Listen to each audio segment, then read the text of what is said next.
free training provided by the HVAC School podcast is made possible because of the generous support from our sponsors, Testo, Rector Seal, and Carrier.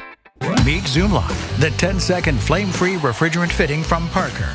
Reduce labor costs by 60% with no brazing, no flame, and no fire spotter. Discover how Zoomlock can help you be more efficient and productive. Visit Zoomlock.com for more information.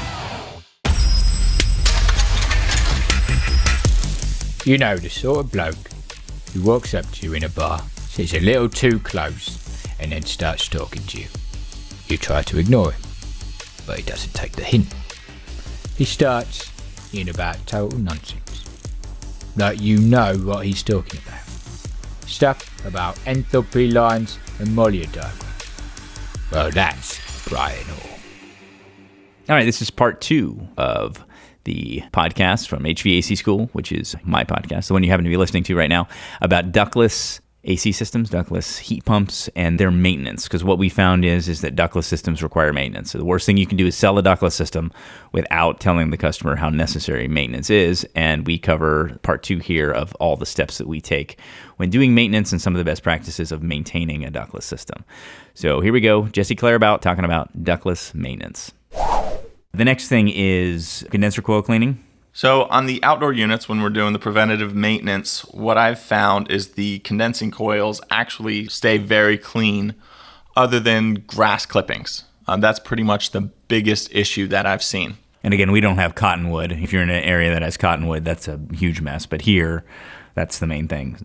Yeah, I mean, most of the homes that we're doing are in subdivisions where they've cut down every tree and all they have are these little baby trees that they're trying to grow, and they'll finally be big in 10 years from now. Right.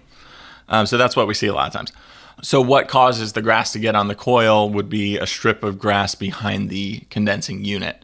So whenever you're setting the pad, however much grass there is behind it, it would be a good idea just to take that grass out and suggest putting some weed mat down and some rocks or mulch, whatever the customer chooses. Again, you don't want people trying to get back behind the system with a weed whacker potentially hitting that condensing coil. And then also throwing the stuff up. So if grass clippings are your primary concern, then when you install these systems, getting the grass away from it a little bit, having a little bit of a border and some weed mat under and some stones or mulch or something is a good thing to do. But when you do need to clean them. Yeah, so when I do need to clean them, for the most part, I haven't had to use cleaners. You just use water. So just take a water hose. I'll take a rag and wipe down the actual housing of the condensing unit. That will get a little bit of algae growth. Just so scrub that off and then just spray the whole thing down with the hose. The housing and the fins, get the grass clippings out. They're a little bit tough, the grass clippings, to get out.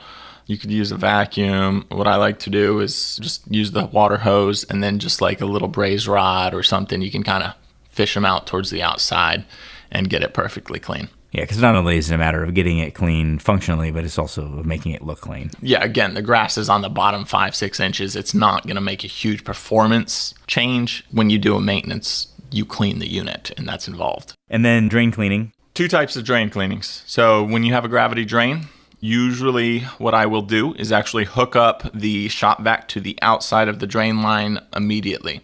So pretty much right away, when you're starting to take the inside unit apart, you already have the shop vac hooked up. The reason for that is you will have standing water in that drain pan. So if you take that front housing off like we discussed previously, you drop the pan, and now you get 2 cups of water right everywhere. We know you have that drop cloth there. Right, it's not as big of a deal, but still. We still don't want to be spilling 2 cups of water. I mean, that doesn't look like a professional or someone who's actually thought through this process. Right. So this will be able to help you know the process, what you're getting into. So hopefully you can go and do one of these preventative maintenance and look like you're a professional and like you've done it 1,000 times. No matter what type of maintenance you're doing, you want to run some water through the drain. You want some water moving with velocity through the drain. Some people will use CO2 cartridges or nitrogen or some other type of pressure, and that's okay, but I still want to see water moving through that drain. Because if you're moving a gas through, it doesn't have that kind of scrubbing velocity of water moving through. And we generally use shop vacs, which obviously the industry is torn between using shop vacs or not using shop vacs. We're in a market where that's practical. It makes sense for us. We're draining the water outside on the ground, and so we access the drain outside. We want to get that nice and clean. Ductless systems aren't trapped in most cases, so you can use, in fact, the code is changing with this, where we have to start using waterless traps. but they're not trapped, so they don't have as much standing water. So most of it is going to be the drain pan itself. Is going to be most of the junk is. But no matter what, you want to run some water through it. So even if you're not dropping the pan and everything, you're not going to drop the pan probably on every single maintenance of every unit that you work on. It depends on the company you work for and what they want done, what the customer's paying for. But regardless, you want to get some water running through there, which is also a nice application for the sprayer or whatever you're using to spray that into that pan so that way it can be drawn out of that drain. Yeah. After you have the shop vac, that gets the excessive water out of the drain pan. You're dropping this drain pan to get access to the blower wheel and cleaning the whole evaporator coil and the housing underneath of it. At that point, when you drop the pan, even though you have the excessive water out, you're still going to get some water. So what I have, the amount of water left in the pan can be soaked up by a rag. So I'll have a rag in my hand. As I'm lowering it, I'm just dabbing up that little bit of water. It's a couple tablespoons. So that way it's not dropping onto the drop cloth or floor or concrete, whatever may be there. When I flush the drain out though, so the time I actually run water through the drain pan and through the drain line is at the end as I'm reassembling it. Because you clean out the whole drain pan with a rag, make sure it's all clean, there's no gunk buildup in it. Once I'm putting the system all back together after cleaning everything, the blower wheel, the evaporator coil, the housing, the front cover, the filters, all of that, that's when I dump approximately a gallon of water into the pan and let the shop vac suck it out and make sure I got all that little bits of dirt and stuff that I couldn't get with the rag flushed through. And then that actually gets the drain line as well. We know the drain pan's clean, but really we're focusing on that drain line at that point. And do you refill because you don't have a trap? So do you put a little water in the drain pan? I don't, but before I leave, I'm going to make sure it's draining. So if it takes me taking that spray bottle of water and putting in 2 cups of water to get that drain level up to where it needs to be so I don't have to wait an additional 10 minutes for it to do that, I'll do that. And obviously we're in a market that has high latent load and we can run air conditioning 11 months out of the year. In other places, you're not going to be able to run air conditioning a lot of these times. So you just want to observe drainage just to make sure nothing's changed when you were disassembling and reassembling and making sure nothing's dripping anywhere, which is another thing that I mentioned with ductless systems. In addition to the blower wheel cleaning, condensation, kind of rogue condensation, are the most common issues that we get. And so when you walk up to a ductless system and you see a little bit of staining where you can see that there's been some dripping or there's some peeling on the wall right at the base of the unit, look carefully at any signs of anything that's uninsulated or drains that are coming apart or where even the insulation on the drain is missing or the insulation on, because again, on a ductless system, both lines have to be insulated, both the suction and the expansion line. And so you have to make sure that everything is well insulated to make sure that you're not going to get even small amounts of condensation. Obviously, you all know this, you're professionals, but any condensation that's not contained in that drain pan will cause nuisance issues. So obviously you have both the copper lines, the expansion line, as well as the suction line going back. Then you're going to have the drain line. So those are the 3 things you're looking out for that have to be appropriately insulated outside of the coil itself. This whole process where we're pulling and cleaning the blower wheel, it may sound super involved. It is. And this is the conversations we have with the homeowners to explain the additional labor and the additional cost involved. Whatever you and your company find you need to charge for that additional labor that you're performing, you guys come up with that. And some people are going to be more prone to say it needs to happen once a year no matter what. And some are going to be more prone to say do it as need. And either one is fine as long as you're carefully looking at the piece of equipment. And that's what gets missed a lot of times in maintenance is people just start to check boxes. Did I clean the drain? Yes. And what they mean is they sprayed a little bit of stuff in the drain pan. And they just get a little sloppy with that, where if you're looking at the blower wheel, you can tell whether or not it's dirty. Yes. It's not that hard. If you want to run a little rag through it or maybe a Q-tip or something through it to see how dirty it is, you can see that. And if it's dirty, then it needs to be cleaned. And you have 2 options to clean it. There's really only 2 good options. Option A, pull it out. Option B, get a kit so that way you can do it in place and do it that way. Yeah, look at what you're doing. You're going to want to shut the unit off, take a flashlight, look up through the vanes, open the vanes up. Is it dirty? Is it clean? You can visually inspect these blower wheels, and it takes you 10 seconds. Go across the whole blower wheel. Is it dirty? Is it clean? Is it a little bit dirty? Is it affecting the operation of the system? Is the blower wheel being pristinely clean important to that particular homeowner? Those are things that you have to take into account. The next thing is condensate pumps. Okay. So when you have a pumped application, and we despise condensate pumps, but sometimes it's a necessary evil. There's a lot of different products on the market that do pumping, Aspen pumps for certain applications, Blue Diamond for certain applications. We utilize both in certain cases, and we work on both regularly. So what are the ways that you deal with cleaning a pumped system? It's a lot of work. So even though it's pretty straightforward, your technicians are probably going to tend to cut corners. And stressing the importance of not cutting corners, I think, is big. Every time I've cut corners in that area, it comes back to bite me. So I've learned you don't cut corners. You can't to be a good technician. You just can't. How it's installed makes a big difference as far as the accessibility of the reservoir and everything. So how these pumps are designed, you guys all probably know, but I'll just do kind of a brief overview. You're going to have a tubing that comes off the drain pan that hooks up to a flexible tubing that hooks up to a little reservoir that has a sensor of some sort that tells the pump when to pump the water out. The pump's either located in the elbow or up in the attic, but the actual reservoir is behind the actual unit. The best thing you can do as an installer is actually make sure you have a piece of tubing that can go all the way from the drain line connection that comes off the drain pan into the elbow portion. So if you can get that reservoir, that condensation pump reservoir in the actual line hide or 90-degree elbow, that's really ideal, because now you don't have to be trying to pull the system off the wall to appropriately clean this condensation pump. There's a lot of different line covers, Slim Duct, Fortress. There's a lot of different brands, but they're all there to get the copper up into whatever space you're going overhead with. And we are talking about our market. So in some markets, you may be pumping through a basement. So there's a lot of different applications. So you're not always going to have an elbow. Some pumps are designed so they can theoretically be installed behind the unit. That's very difficult in most cases, and so usually we attempt to get it out and into an elbow, or we bring it up the side of the unit. As much as possible, you want things to be in a place that you can get to, and that's the advantage of putting it in the Slim Duct in the actual line cover itself. Yes. So then at that point, the biggest thing, let's say best case scenario, it's in the line hide to the right of the unit. You pop off that 90-degree elbow, you pop off the line hide cover, whatever it may be. Now you have access to this pump reservoir.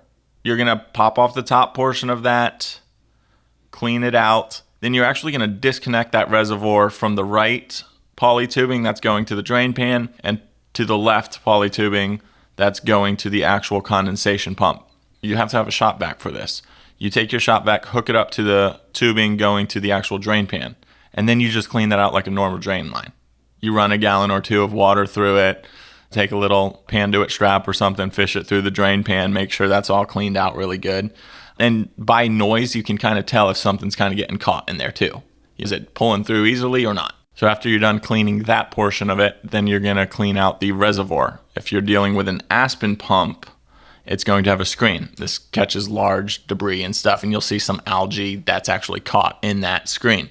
So you're going to take that out, clean that out just gently, be careful with it. Then you're going to clean out the actual reservoir itself. This particular pump has a float on it that goes up and down. This is going to indicate when the pump actually turns on and off. This will have a little bit of algae growth on it too, so clean that off. Biggest thing to know is you put that float in a particular way. It has to be put in properly. At the top of that reservoir, it's going to show you, it has a little diagram, how that little float's supposed to go in there. So keep that in mind. If you put it upside down, sometimes it works a little bit, but the water level has to be so high before it kicks on that sometimes it'll overflow and leak. So just put that in the right way. Then what I do is actually hook up to the smaller line going to the pump portion of it. If the pump's right there, you can disconnect it from the pump and actually just suck that line out. I usually don't run a ton of water through it, but I'll at least suck it out. So if there's any gunk that's made it through the pump, screen and everything, and headed its way towards the pump itself, I'll just suck that out. And then it's just really putting it back together appropriately. With the poly tubing, a lot of times you'll see that the tubing may not have a snug enough fitting. So do you need to put a little hose clamp on it? So keep those things in mind. When you're putting it back on, make sure that the reservoir is going to sit perfectly level, because if it's not sitting level, that's problematic. Mm-hmm. So actually going from the pump out, periodically you may want to blow that out with CO2 or with nitrogen or whatever. And actually, it's something I've been thinking about. We haven't tried it yet, but in a lot of cases we use 3/8 copper for those drains. That's the most common thing that we use. And in different areas, you'll use different things for that drain on the outlet of the pump. But I was thinking about using the pipe wiper for that. We use the pipe wiper for flushing out copper. And so you could actually use that to blast through that 3/8 drain line if you were ever having, I mean, again, those drain under pressure and intermittently, so they don't tend to clog unless maybe if you had scale or something in your water, possibly. But a mud dauber or something. Yeah, maybe a bug or something is up there. But the portion on the outlet of the pump generally doesn't clog. But if you ever had a case where you were concerned about that, that would be one way you could really make sure to flush that through. So yeah, just a thought. And, if it is copper, if it's poly tubing, if it's tubing running all the way out, not copper, but you have a potential of kinking that. Right. So keep that in mind. If a pump's just not working, why is it just not working? Obviously, on the outside, make sure it's not buried in the dirt. I've actually come across those before where they mulched and it just got buried and then decayed and buried and decayed over years of time. Now it's trying to jet this water into the earth, and it's just creating back pressure.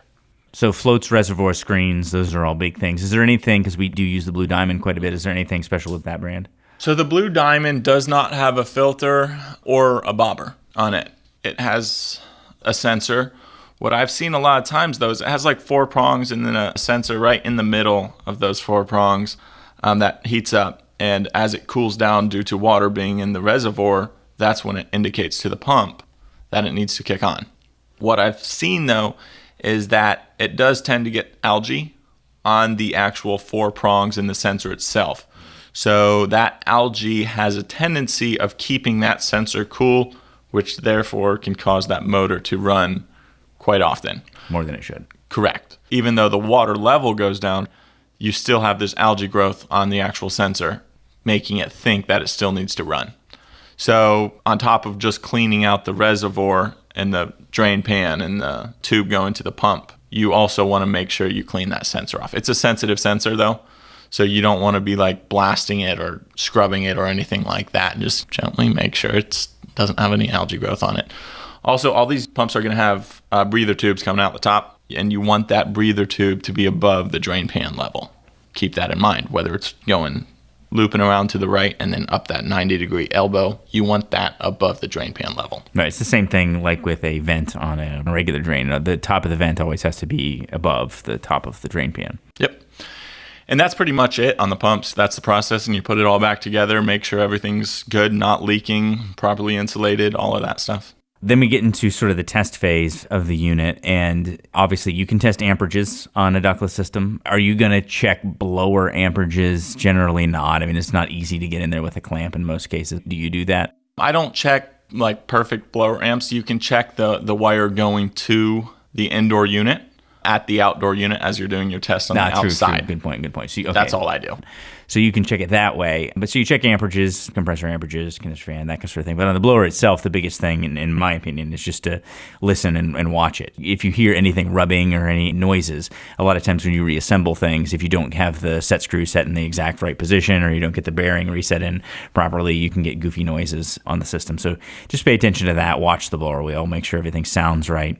And then the same thing on the outside unit. Just make sure you don't have any abnormal sounds. And then check the amperages and the functionality of the system. Ductless systems are definitely one that I'm going to suggest the checking charge without gauges, because what are you really going to check anyway? And you can check superheat, but how do you know what the superheat should be? It varies quite a bit on the operation of the system, and the manufacturers don't generally publish that. So it's important that the charge is set properly in the first place based on line length and manufacturer testing procedures. But after that, your best bet is to really just take an air temperature split on the inside. So talk a little bit about what you do there. The best way, because now at this point you know your blower wheel's clean. We're assuming the blower wheel's clean. So we're getting the appropriate airflow. Now you're going to set the system to, if it has powerful mode, you'll set it to powerful mode. Not all models have that, but essentially the highest setting possible on that particular piece of equipment. Right. So in some cases it may be high and then just drive the temperature way down if that's what you need to do. Yeah. And that works. Even if it has a powerful mode, it doesn't matter. Just set it to a very cold setting with a lot of airflow. That's pretty much it. So keep it simple. At that point, you're going to want to check your line temperature. Usually those are going to, when it's running full blast, again, these systems take a while to get into the high stage. So it may take 10 minutes before it's actually producing at full stage, because it's going to go through the stages before it hits that full speed. And so in many cases, just to be safe, let it run 15 minutes, and that way everything can dry and get back to where it should be. 15, some people even say 20 minutes before you do these tests, and then you're taking line temperatures. Yep. You're going to take your line temperature. It's going to be pretty cold. I mean, obviously, that's going to vary a little bit as far as the inside temperature, relative humidity. They get pretty cold. You usually see them from 35 to 45 degrees on the suction line. We're checking the suction line. Best way to confirm that we're operating properly and producing the appropriate output and our refrigerant levels are good is actually an air temperature split. So you're going to take the return temperature, and that's just going to be at the top of the unit, whatever that may be. And then you're going to take that temperature probe. What I like to do is you don't stick it in there like into the blower. Don't do that, because then you're going to break the blower wheel. That's happened. Has it actually? Oh my gosh. Not by me. Okay. Fair enough. Yeah, that was a free blower wheel replacement. Anyways, so then there's, on most temperature probes, you're going to have a little clip that you clip in your pocket or something, and it works great. Then you got the 2 little breather holes on the bottom, so it doesn't have to actually be removed from that holder clip. So I take that clip and actually just clip it onto the end of a vane. Whether it's the right or left side, it doesn't matter. And just let it sit there. 3 minutes. We'll give it enough time to get an accurate reading. And you need to have anywhere from a 22 to 28 degree split. And that's going to tell you this system's operating properly. If you have below 22 degree split on these systems when it's set all the way down and really cranking out, then there's an issue. The charge isn't dialed in. Something's going on. Right, you have a leak, whatever the case may be. Correct. And so then if you suspect that you have a leak, then the next thing to do would be to weigh the refrigerant out. And once you weigh the refrigerant out, then you know how low it was, and then that gives you really good information to tell the customer, which is a process. I mean, you're going to have to quote for that, but that's part of it, because the way to charge it is to weigh it in. And so once you are quite certain that you are low, once you've done your leak detection or whatever, then the only way to charge it by manufacturer specifications is to weigh it out and then weigh it back in anyway. So at that point, then you know exactly how low you were. Exactly. And the reason Brian's wanting us to check it without gauges is because this is an inverter-driven compressor controlled with the EXV. It's not like you can set it to 10 superheat, because it's monitoring its own superheat.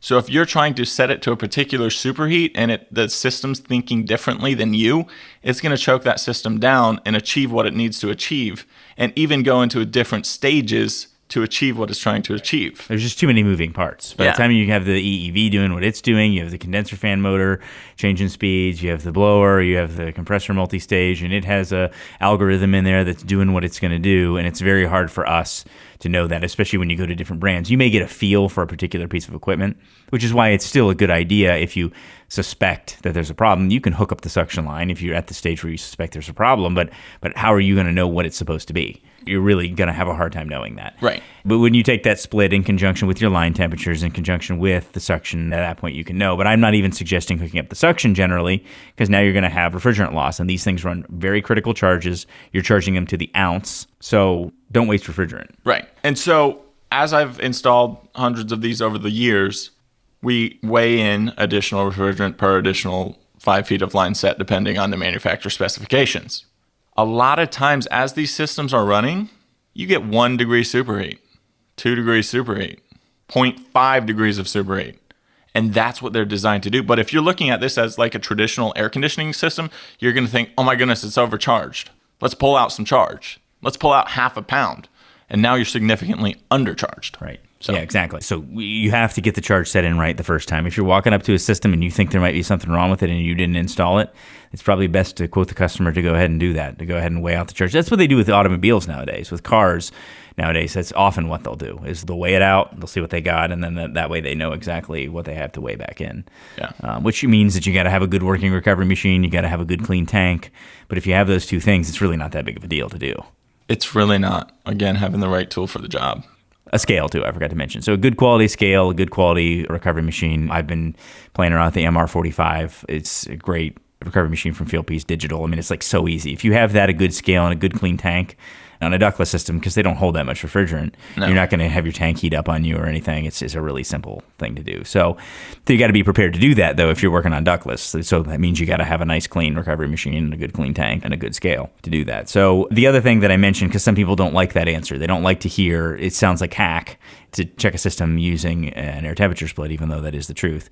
But if you want to get really nerdy with it, well, then grab a couple Testo 605Is, thermal hygrometers, put one on the intake, one on the supply, and then you enter in the CFMs. If you look at the tables for that particular air handler, it will tell you what CFM is produced at the different modes of operation. So just drive it up to high-speed fan or whatever and drive the temperature way down so it's producing maximum capacity, and you can actually directly calculate capacity at that point. Again, this is assuming that you have a perfectly clean blower wheel and everything's functioning. Yep. But at that point, if you just did a maintenance, you would know, and that way you can tell. Is it producing the capacity that the customer is supposed to be getting, or is it a little shy? And then generally, just remember that we're usually not checking these systems in AHRI conditions, so they usually will be producing slightly less than the rated capacity. If you want to break that all down too and be even more nerdy with it, well, have at it. But still, if you're recharging the system, you're just weighing it in, weighing it out. Just get used to doing that, because as these things get more and more technologically advanced, it's going to be more and more difficult for us to hit a target superheater subcool unless the manufacturer gives you that information. And if they do, then great. If they're giving you a table or a chart to work off of, and sometimes they do, but even then, they're generally going to tell you just weigh it in, weigh it out. Another thing you see is you're expecting to get a 25-degree split. That's pretty normal. So you're expecting to see that.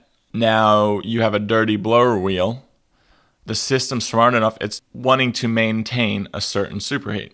So it's going to slow down that compressor and rev up that blower speed to attempt to maintain a certain split or superheat. So a lot of times you see that compressor actually not running at full stage because it can't run at full stage. Otherwise, it's going to flood it. So it automatically revs back. I don't know all the technology behind it, but it's amazing you see it. So you would think, oh, dirty blower wheel, I'm going to see a 35-degree split. Not necessarily. Or, hey, I have a 20-degree split. That's pretty good. But if you're in automatic mode on your blower speed, it's going to slow that down and really ramp that compressor up. The compressor is going to be running full speed, and it just can't produce what it's supposed to produce. There's just so many variables that I don't even know all of them. And if you have a situation where you're troubleshooting a ductless system, especially on the refrigerant side, like if you think that you may have a electron expansion valve problem or whatever, you're really going to be referring to the documentation from the manufacturer. I shouldn't say there's no way of getting around it. If you work on a system a lot, I'm sure you catch certain things, but really mostly what we're doing is we have systems that have failed electronics, failed boards, failed whatever. In Florida, we have a lot of power issues. So you'll get that, and those you diagnose electrically, right? You'll have systems that leak because something leaked, something corroded, that you'll find with the split. And then you have stuff that gets dirty. You'll have a compressor fail every once in a while, like every once in a blue moon. Not very often, though. Yeah, but that's mostly it. Have you ever had an electronic expansion valve fail on a Mitsubishi system in all the hundreds and probably maybe thousands that we've installed at this point? I have not once. Yeah, I haven't seen it either. And there may be some brands that have more of that, but we just don't see it. So when you don't see something like ever, you can be trained on it all you want, but when you see it the first time, you're going to want to refer to the documentation. And so in a lot of cases, you're referring to the documentation, gathering data, and calling tech support. There's no shame in that. Oh, absolutely not. But again, if you don't fully understand how these systems work and it significantly overcharged, say you have 5 pounds instead of 3, that system's going to be acting really weird. They have condenser coil temperature sensors to regulate things. So it's going to be regulating that temperature, trying to maintain a subcool and superheat and all this stuff. And it's just not the same as your traditional unit. So if something weird is going on, being able to just recover all of that refrigerant into a clean tank, weighing it as you're recovering it, that just gives you so much confidence in what exactly is going on. Because if you get it out and you find, oh, well, the charge is actually dead on, now you're looking more in depth at the refrigerant circuit at that point. Again, knowing that it's clean. And Jim Bergman talks about this all the time. He has on this podcast many times that the first step is cleaning. Cleaning is really what we should be doing most of the time. So if you're trying to diagnose a system that you don't know if it's clean or not, well then you're not doing the right thing. And that's why ductless maintenance isn't so important. I would say ductless maintenance is more important than unitary maintenance any day. Like you have to clean these things. Because in a lot of cases, they're over things. They're over something that somebody cares about, and that thing starts leaking or whatever. It's not a good thing. I would agree with that 100%. There's really the big two things are going to be blower wheel, condensation pump. If you have a condensation pump. Correct. Condensation in general. Yeah, just dealing with condensation, even if it's just dripping off of something with insulation. All right, that's it. So thanks for spending the time, Jesse. I appreciate it. Yeah, absolutely. Hopefully you guys learned a little something and you don't have to go through the headaches that I've gone through in learning all of these things. Right. So best of luck to you guys out there. All right, thanks, Jess. Thank you for supporting the HVAC School podcast. We've seen a lot of things change in the almost a year. I guess it's been probably almost 13 months at this point that I've been doing this podcast. And we're going into heating season now. I've actually just saw Jim Bergman in person. We got to spend a little time together, and he's committed to continue to be on the podcast. So he's going to be talking about gas furnaces and combustion analysis and the MeasureQuick app and everything you can do with that, and more on checking the charge without gauges, because I know there's been a lot of pushback on that. A lot of people want to understand that more, so we're going to be talking about how to use the MeasureQuick app to do that and all the things that can be done with that. So if you haven't checked out the MeasureQuick app yet, though, I would suggest that you do that. So you can go to measurequick.com/download now to find the MeasureQuick app and download it on your Android device or your iPhone. They just came out where it now works with the Testo Smart Probe suite, and it works really well. We actually got to play around with it a little bit when we were hanging out, and we confirmed that it does work. Works really well. So, and he just keeps adding more and more updates. So MeasureQuick is getting more and more powerful every day, and you can really harness the power of the Testo Smart Probes with the MeasureQuick app. So I was talking to Stephen Raridan the other day. He's got a YouTube channel on YouTube, which you should check out.